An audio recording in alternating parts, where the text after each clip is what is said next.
Hey everyone, welcome to The Creek. My name is Jared Miller and I'm the ministry lead here, and Happy New Year. My New Year's resolution this year was to get a chair in here so I could sit more. So far, so good, but chances are pretty good that by the end of Christmas Day, you are probably more happy to put 2020 firmly in the rearview mirror.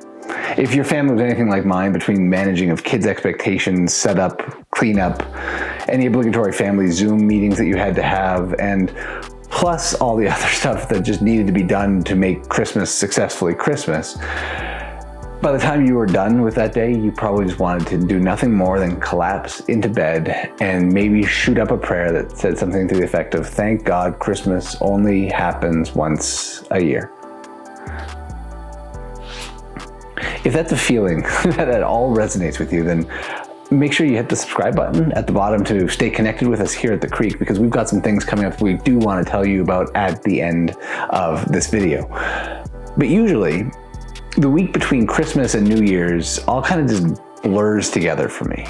In most years, it's a week of pajamas and low productivity. It's a week of, in the church life anyway, low attendance and people just not wanting to go out of their house.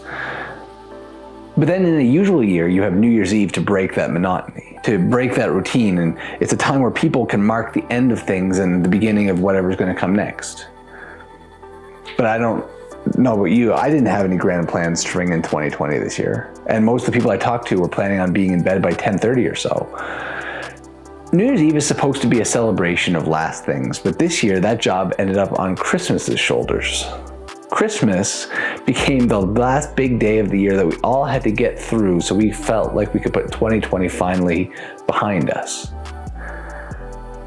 But here's the catch. Up until recently, Christmas was never just a day on the calendar. Lots of different religious traditions have some kind of celebration of light that happens around the darkest time of the year.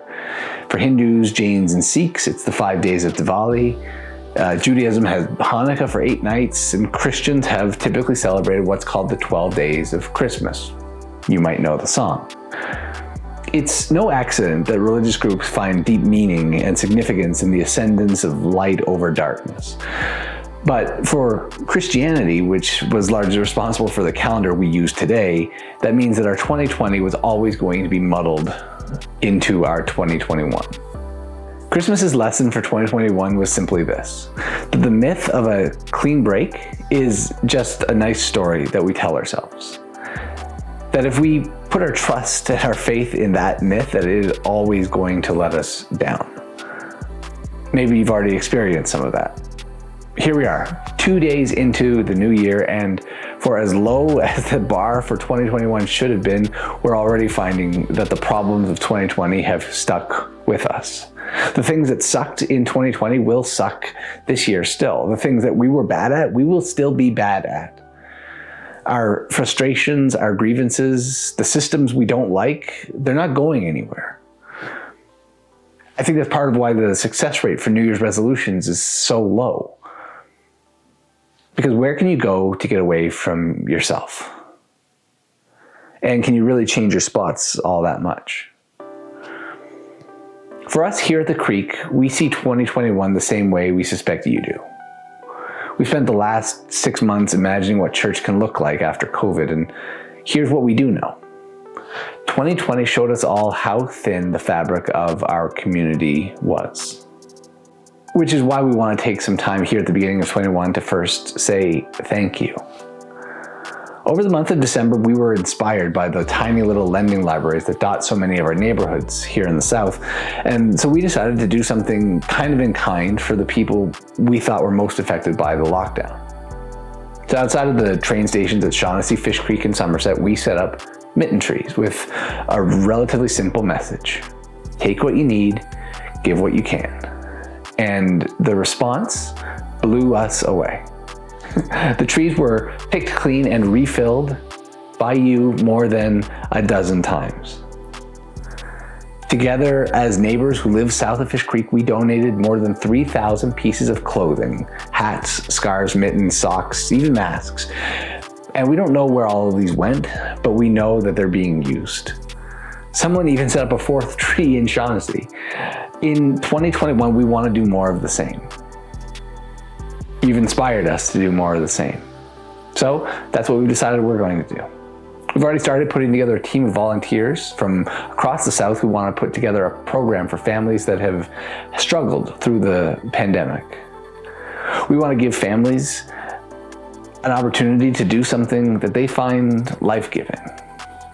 We want to give them a gift of 2.5 hours of time to go get their haircut, or go grocery shopping, or put on a movie, or even just sit in peace and quiet. And we want to do it for as many families south of Fish Creek as we possibly can. We don't have all the details on it yet, but we'll get those to you shortly. So again, make sure you're subscribed. But there are a couple things that we can tell you about, so that we do have more details on. Firstly, we're going to be launching Alpha on January the 20th. If you're not familiar with Alpha, Alpha is an internationally recognized program that invites people to consider whether or not there could be more to life than what we see, taste, touch, and feel. And it invites them to bring questions rather than answers into a safe, fun, and a warm environment. Normally there's a meal that's involved and some other hospitality, but for obvious reasons, we're going to skip past that part this year. We do, however, want to still offer some form of hospitality. So what we want you to do is take a moment to go to theCreek.life/alpha. The link is in the video description as well, and register for the first week with no commitment. There's no stretch beyond that. One Wednesday night for an hour and a half.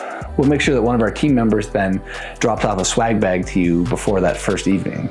Again, Alpha is kicking off here at the Creek on January the 20th at 7:30 p.m. And so go to theCreek.life/alpha, or just click the link in the video description below. January 20th is also the day we're going to be launching the Creek Mobile. You might know that in the last few years, more web traffic is accessed by mobile devices, by phones and tablets, than by traditional computers. And so we've been hard at work on our end, building an app to be the centerpiece of all of our content and our community. We're still going to be here on YouTube, and we're still going to be here on social media, but we believe that this app will give everyone at the Creek the tools that they need to not just connect with their neighbors, but to see themselves in the story of God again. We've been in the process of testing the app, and it looks amazing. It works beautifully, and we can't wait for you to see it. And it is technically available on Android, iOS, and Amazon's app stores now, but the big update for it is coming on January 20th. We'll be telling you more about that in future videos. And finally, we're waiting on the okay from the province to launch our first Afterwards gatherings. Afterwards is a small group setting, a gathering of neighbors who agree and commit together to meeting at least bi-weekly to think about ways that they can make a tangible, real difference for people in their corner of the city. I'll be doing more videos on what Afterwards is and how to connect with it when social restrictions start to lift. But if you do have any questions about that, my email is jared@theCreek.life. I put lots of other links and content in the video description for this, so you can check all those out, or again, just email me, jared@theCreek.life, or reach out on social media through one of our social media platforms. For now, Happy New Year. Take care of yourselves and take care of each other. And we'll talk to you soon. All the best for now. Cheers.